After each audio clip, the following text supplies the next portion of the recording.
E aí, gurizada, beleza? Aqui é o Ricardo da Brancov, Diagnóstico para Automotivo, sua oficina de confiança na região de Porto Alegre, Grande Porto Alegre, e também seu canal para acompanhar o dia a dia na oficina. Hoje, então, nós vamos de Volkswagen CrossFocus 1.6 8 válvulas do Lucas. Obrigado aí, Lucas, pela confiança. O Lucas já é um cliente aí, recorrente da oficina. Eu trouxe aí para fazer aquela revisão de final de ano. Deixa eu virar aqui para vocês darem uma olhada. Tá aí, ó, o CrossFocus dele, ele já tem um bom tempo esse carro. Ele virou meu cliente há pouco tempo. Se mudou aqui pra perto. Daí me descobriu que ele fez a revisão ano passado aqui no carro dele. E ele tem todo o controle dos itens que ele já tinha trocado no outro mecânico, né? Que nem uma coisa que está quase chegando na hora, mas não chegou ainda, é a correia dentada, que a Volkswagen, no motor 8 válvulas, a Volkswagen recomenda a troca a cada 50 mil quilômetros. No 16 válvulas, a recomendação de troca é a cada 120 mil quilômetros. Tem essa diferença. Mas uma coisa aí que gera bastante confusão e acaba gerando algum problema é a questão do tipo de uso do veículo. Se você pega muito congestionamento, no congestionamento o motor está parado, o carro está parado, mas o motor está funcionando, está girando, e isso gera o desgaste de tudo, de todos os componentes do motor. Óleo, vela, cabo, tudo está gerando desgaste. Então tem que trocar, dependendo do tipo de congestionamento, você vai ter que trocar tudo na metade do tempo. Tem que encurtar o período. Principalmente o pessoal que mora em São Paulo, Rio de Janeiro, pelo que eu sei, são regiões onde às vezes vai percorrer 10 quilômetros, leva 1 hora, 2 horas, leva muito tempo. Aqui em Porto Alegre, mesmo no congestionamento, para percorrer essa distância aí não é algo tão judioso assim como é em São Paulo, Rio de Janeiro, pelo que eu ouço falar. E eu até comprovo isso pela minha experiência, que normalmente eu vejo que os componentes se desgastam menos do que no Rio de Janeiro e São Paulo. Que nem a correia dentada está com 47 mil quilômetros. Dá para ver que a correia está bem fosca ainda. Está começando a dar um brilhinho, começando a marcar os dentes. 47 mil quilômetros segundo o Lucas. O Lucas tem anotado lá e ele me disse: Ricardo, a correia tem 47 mil quilômetros. Pretendo trocar na outra revisão. Na próxima revisão ele vai trocar. Daí o que eu estou fazendo? Como é bem fácil o acesso, eu estou tirando a capa para fazer uma inspeção visual se tem algum sinal de que talvez a correia não aguente muito mais. Mas visualmente a correia está em perfeito estado. Aqui dá para ler ainda as inscrições na correia, ó. Mas como eu sempre digo, eu só estou fazendo isso porque o Lucas tem o controle, que a correia foi trocada, que a correia tem 47 mil quilômetros, tem todo o controle, então a gente está fazendo por causa disso, né? Às vezes acontece, a pessoa compra um carro usado, não tem histórico nenhum e pede para eu olhar. Daí é uma coisa que eu já não curto, a não ser que a pessoa diga: não vou trocar de qualquer maneira, mas dá uma olhada. Aí eu dou uma olhada e mesmo assim não... Mesmo nesse caso aqui eu não estou botando a mão no fogo, né? Infelizmente não tem como saber, eu já vi caso que a correia estava assim, e o carro chegou de guincho que a correia arrebentou. Aí quando eu peguei a correia que arrebentou, ela dava para ler as inscrições, estava no estado semelhante, né? Mas claro, daí era um carro que não tinha controle de quilometragem. A dona anterior que vendeu disse que tinha trocado, o proprietário comprou e esqueceu da correia dentada. Então, outra coisa, eu falei do óleo lubrificante, né? O óleo lubrificante é a mesma coisa. Tem que trocar na metade do tempo se você pegar muito congestionamento. No caso aqui, o Lucas disse que desde que ele comprou o CrossFocus, ele usa o óleo 15W40 semi-sintético. Até na primeira vez que ele veio comigo, a gente conversou tudo e ele expliquei sobre o óleo 1540 e ele disse: não, vou continuar no 1540. Mas daí, claro, ele troca a cada 5 mil quilômetros. Daí como é que ele faz? Normalmente, aí, durante o ano, quando fecha os 5 mil quilômetros, ele faz a troca num outro local aí, para não ter que vir aqui só para trocar óleo. Eu também, se tiver que trocar só óleo, eu troco, né? Mas aí ele também, às vezes, ele aproveita e faz uma geometria, um balanceamento, ele vai no auto center. Okay, outro item, então, aqui que vai ser feito a manutenção é a parte de freios. A pastilha já está chegando bem no final aqui. Como é que funciona aqui? Também outra coisa que eu já vejo bastante confusão. A pastilha, ela tem duas partes, ó. Essa parte interna, que tem uma cor um pouquinho diferente, ela é mais macia, é ela que faz a função de freio. Quando a pastilha acabar, vai chegar nessa base de ferro, que é bem mais dura, o freio vai ficar um pouquinho pior, não vai ficar com a mesma eficiência, mas vai continuar freando. Isso aí vai dar uma barulheira e vai começar também a comer o disco muito rápido. Então a gente tenta fazer sempre a substituição da pastilha antes de chegar nessa parte, para não prejudicar o disco. O disco, ele vai criando esses risquinhos, né? Mas aqui o risco está até bem lisinho, ó. Tá bem, não tranca a unha nem nada. Ele tá só com essa borda. Qual é o problema dessa borda? Essa borda tem uma tendência a gerar ruído durante a frenagem. Então, a gente tem duas opções. Ou a gente substitui o disco, ou a gente tira o disco e dá um passe. Aqui dá para dar um passe tranquilo. O passe lá eles vão colocar no torno. Ele vai comer todo o disco e vai tirar essa borda. Como eu falei, né? Essa borda aqui, o único problema dela é gerar ruído. Outra coisa que eu vejo que dá bastante ruído nos grupos aí de carro, que o pessoal diz que se não botar disco novo ou se não der passe, o disco não vai assentar corretamente. Isso, como é que é? É uma bobagem. Porque o disco, na verdade, depois de umas 2, 3 frenagens, que é o que eu faço, eu sempre, depois que eu mexo troco pastilha de freio, eu vou dar uma volta no bairro e dou eu coloco ali uns 60 km por hora e dou uma freada bem forte para acelerar o assentamento da pastilha. Isso é importante, sempre que mexer com freio, não esquecer de fazer isso antes de entregar o carro para o cliente. Então, independente de dar passe ou botar disco novo, a pastilha vai assentar igual. O que vai mudar mesmo é essa questão do ruído. Se não der um passe aqui para tirar essa borda, ou às vezes quando o disco está muito riscado, isso vai acabar gerando ruído. É a única coisa, mas a pastilha vai frear igual, não vai ter problema. E também a única coisa, é difícil garantir que mesmo assim não vai dar ruído, porque as pastilhas hoje em dia não tem mais o amianto. O amianto antigamente deixava a pastilha macia e ela raramente fazia barulho. Era muito raro dar barulho. Aí a gente tem que torcer para pegar uma pastilha macia o suficiente, que dure bem e que não faça barulho. A gente sempre, quando vai recuar o pistão, a gente abre o sangrador para o fluido não retornar lá para cima, lá, né? Mas teoricamente também não tem problema, mas por segurança a gente sempre faz isso. Quando a gente desmonta aqui a pinça, sempre dá uma olhada nesse piso. Aqui dentro tem um pino deslizante. Ver se ele está livre, se ele está lubrificado com graxa. De preferência, tentar usar uma graxa específica de alta temperatura para freio. Porque se colocar graxa comum, ela não aguenta muito. Porque o atrito gerado do freio, quando a gente pisa no freio, gera muito calor. Então tem que ser uma graxa resistente. Outra coisa que eu vejo o pessoal preocupado com essa ferrugem que dá aqui. Essa ferrugem é normal, porque como é uma peça que não fica visível, então não tem tratamento, não tem pintura aqui. Quem quiser pode pegar um spray, dar uma pintada aqui, não tem problema. Mas vai pegar no disco aqui, mas é só frear depois que a tinta sai. O fluido de freio a gente trocou na outra revisão passada, estava bem contaminado. Procurem o vídeo anterior que vocês vão ver. O fluido de freio está ok. Não é necessário trocar o fluido de freio sempre. Não é necessário fazer sangria também do fluido de freio quando mexe em pastilha ou lona traseira. Vocês devem ter visto o óleo do motor. Eu já deixei o bujão aberto, porque como o Lucas largou o carro ontem também, o motor está frio, o óleo demora mais para descer. Então eu vou deixar aberto. Agora eu vou desmontar aqui pastilha, o disco, vou levar o disco na retífica, vou dar um passe. Que também é outra coisa que gera polêmica. Também já vi alguns lugares dizerem: não se dá passe no disco, que o disco vai quebrar. Mas eu nunca vi um disco quebrar por ficar muito fino.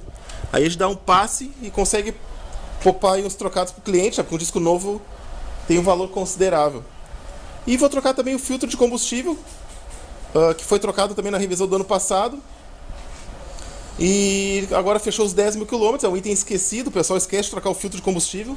Mas na sequência eu mostro o filtro de combustível para quem não conhece, não lembra, e falo mais sobre ele.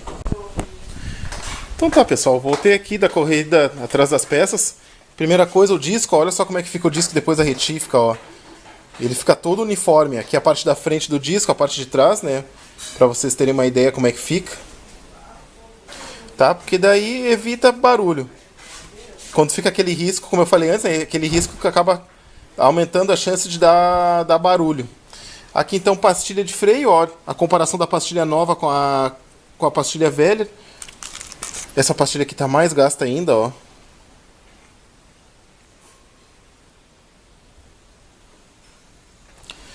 Tá.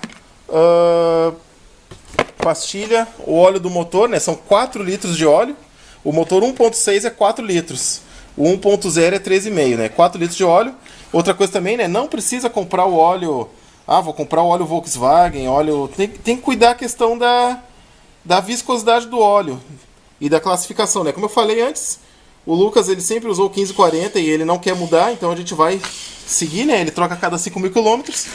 O filtro de óleo, até aí alertando os colegas reparadores. Semana passada eu peguei um Gol G6 ou G7, agora não me recordo, que o cliente sempre comprou, ou troca o óleo na Volkswagen, ou ele compra o filtro original Volkswagen lá no Mercado Livre, na página da concessionária. E agora a Volkswagen está padronizando, está colocando o filtro de óleo dos motores modernos, que é tudo igual, a única diferença é aqui, ó. Pro EA111 tem esse sextavado que facilita ali a instalação e remoção do filtro. E daí, porque eles têm uma ferramenta, até eu vou providenciar uma ferramenta que é uma cinta regulável, que você consegue apertar e soltar o filtro sem muita dificuldade. Daí, como eu não tinha ferramenta, eu sofri um pouco, né? Porque o filtro que estava lá não tinha esse sextavado. Mas eu vou seguir colocando filtro com sextavado até... Claro, não tem a ferramenta, né? Mas também vou colocar porque vai que o cliente precisa trocar o óleo em outro local, então facilita o trabalho dele. E aqui o filtro de combustível, né? Eu tô com 2 filtros aqui porque o Fox usa esse filtro grande. Muda também a conexão aqui, né? O conector é diferente, é maior. Até essa marca de filtro gera bastante polêmica, o pessoal não quer usar. Porque no início, quando apareceu, parece que deram os problemas. Eu nunca me incomodei com essa marca, mas eu tenho oficina faz 4, quase 5 anos. Até eles tinham um visual meio duvidoso no início. Mas andaram mudando. Eu não ouvi mais relatos de problema. Só que o pessoal ainda tem muita resistência, porque alguns colegas falaram mal. Alguns até não colocaram o nome, mas dava para entender que era essa marca de filtro. Sempre que possível, como os clientes têm muita resistência, sempre que possível eu procuro outras marcas de filtro, só que não achei aqui na volta. Não tem. Esse filtro do Fox não tem. Até segundo os fornecedores, alguns fabricantes de filtros não estão fornecendo, simplesmente disseram que não estão fornecendo e tá vindo só Vega mesmo. Até aqui o Fox já tá com o filtro de óleo, já é da Vega. Cadê ali, ó?